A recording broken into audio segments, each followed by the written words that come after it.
Hello children, I am Ravi Verma and this is the third video for the chapter number 5th. The name of this chapter is Coal and Petroleum. This is from NCERT textbook of science for class 8th. So in the previous video, in the previous 1 and 2 videos, first part and the second part, we have discussed the topics like what is coal and what is petroleum and refining of petroleum. So in this video we are going to start with the topic natural gas, and we will also understand that why the fossil fuels should be conserved and how they should be conserved. So first of all, let's start with the topic that is natural gas. So dear students, as we have already discussed, that natural gas and petroleum both are found in underground locations, and they are locked between the rocks. Okay, so we mine them, we obtain by mining. So if we look at the diagram here, you see, if you look at the diagram, you will see that where the petroleum is found in the form of a oily layer, right above the petroleum, sometimes there is a gas. This gas is called natural gas. So this natural gas is a fuel, and it is used as a fuel for producing heat, right? So natural gas is a very good source of heat, is a very good source of energy. So we can say that natural gas is a very important fossil fuel.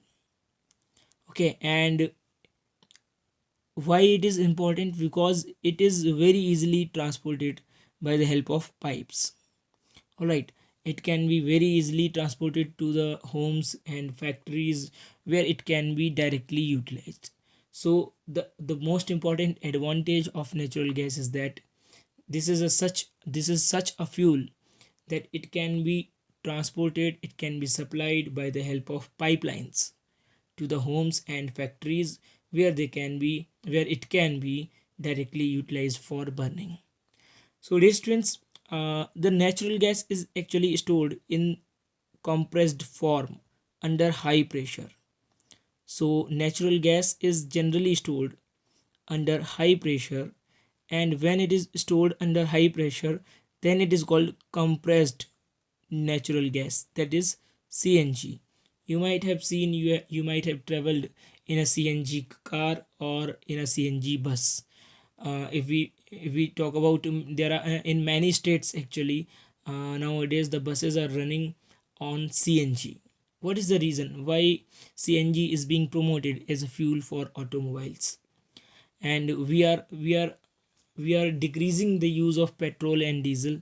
We are increasing the use of CNG as a fuel, as an alternate of fuel for most of our vehicle. Why CNG is preferred for using as a fuel? Because CNG is a very clean type of fuel, means it is cleaner fuel.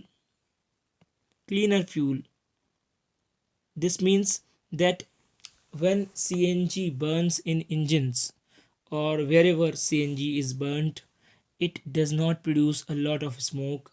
It does not produces a lot of pollutants, right? So this is why it is cleaner fuel, it is eco-friendly fuel, and this is why we are promoting the use of CNG for automobiles. So as we know that the most the greatest advantage of CNG is that it can be supplied to homes and factories through pipelines. Okay, so such a pipeline is there in Vadodara, Gujarat, and some parts of Delhi also, and some other places also in India. Now, where are the reserves of natural gas is found in India? Are found in India, right? So, natural gas is found in India in states of Tripura, Rajasthan, Maharashtra, and in Krishna and Godavari Delta also. So, these are the places where most of the natural gas of India is found. Now, dear students, let's understand why the natural resources like petrol and diesel should be conserved. We all know that they should be utilized to a minimum amount. We should minimize their use. Why? So dear students, as we know that some natural resources are limited in amount because they are exhaustible, means they are limited amount, they are in limited amount in nature. So for example, if we talk about fossil fuels like petrol and diesel, so they are in a limited amount in nature. In the same way, forests and minerals, they are also limited in nature and they should be conserved. They should not be utilized at the same pace. If we keep using, if we continue using these resources like petrol, diesel, minerals and forest at the same rate, one day will come that they will be exhausted, means there will be no more for our future generations, so they should be conserved. But not only this point is important, there are many other important points which we should consider regarding why we should conserve these natural resources, why we should conserve these fossil fuels. Okay, so first of all, if we talk about why we should conserve coal and petroleum, the reason is that it required the dead organisms millions of years to get converted into these fuels. So formation of coal and petroleum took place in millions of years. But but my dear, the reserves we have on earth, right, they will last only for a few million years. Okay, so for formation they take very long time, but for consumption they will take only a few hundred years. So this is why we should use them at a slower pace. Second thing is that the burning of these fuels, the burning of these fossil fuels is a major cause of air pollution. That means when petrol and diesel, they are burnt, they cause a lot of air pollution, and because of this air pollution global warming is also taking place. Means this burning of fossil fuels is one of the causes of global warming, right? One of the causes, major causes of air pollution and major cause of global warming. So this is why we should use them only when they are absolutely necessary. Means only when the use of these fossil fuels is absolutely necessary, then only we should use these fuels. Okay, so how to conserve these fuels? So there is an association, Petroleum Conservation Research Association, PCRA. So you should memorize the full form of PCRA, that is Petroleum Conservation Research Association. So this association has advised people regarding how to conserve petrol and diesel, right? So it has given a few tips. Some important tips are there given by PCRA. First is drive at a constant and moderate speed as far as possible. So whenever you're driving your bike or whenever you're driving a car, so you should drive it at a constant speed, at a moderate medium speed, right? It should be neither very slow nor it should be very high.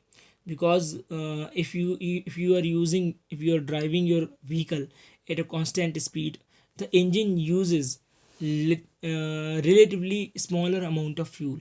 That means your vehicle will give more mileage, and the consumption of petrol and diesel will be reduced. Now, second point, switch off the engine at traffic lights or at place where you have to wait. So whenever you have to take a break during your journey, immediately you should switch off your uh, engine. Even if you have to wait for only 1 minute, even during that 1 minute you should switch off your engine. Okay, at traffic signal you have to wait, so you should switch off your engine so that less fuel will be consumed.